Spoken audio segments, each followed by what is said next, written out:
Bapa over. Tak tahan dia dah masuk dalam almari ke. Dia takut.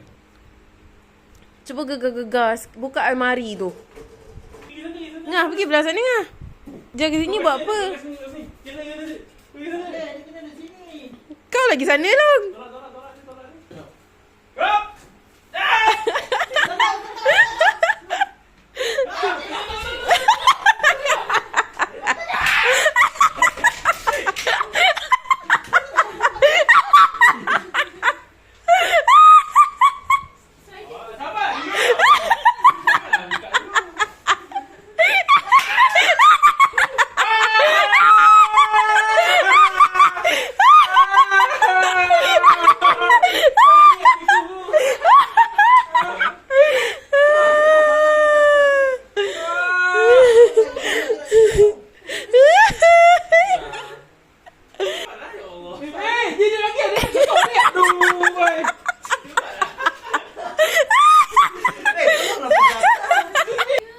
Bunuh dia. Siang dia terseksa dah tu.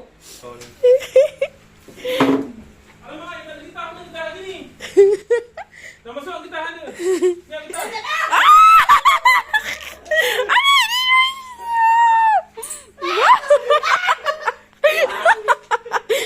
Susah je kau ni. Woi! Hey! Dia minta. Alamak! Betul jadi dek. Macam kau buat itu dek.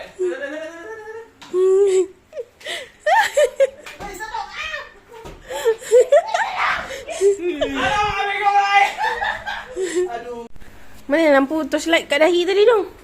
Oh, ambil torchlight lah, brother. Wah.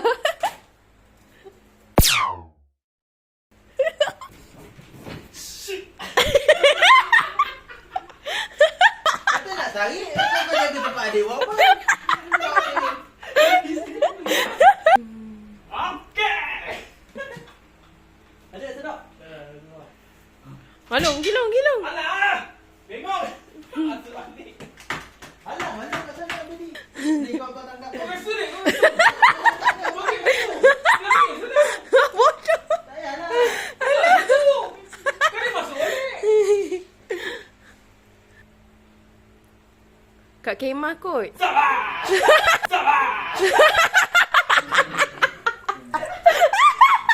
Adik, akak tak muat nak capture dia orang terkejut, dek. Hei! Tak bawa balik. Tak bawa balik. Tak bawa balik. Cepat lah, nak buka dia nak tarik. Mana dia pergi? Tak ada. Kena buka ah.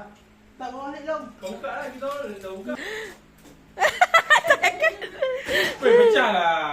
Buka je, tak ada apa.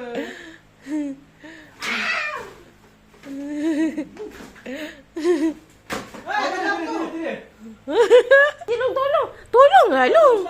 Tolong apa? Tolong. Kau tak Tolonglah. Kau tak? Cuma nak kena kat. Kau tak kau. Terbalikkan ni. Terbalikkan. Kena 3 orang lah. Ni lu tak berani.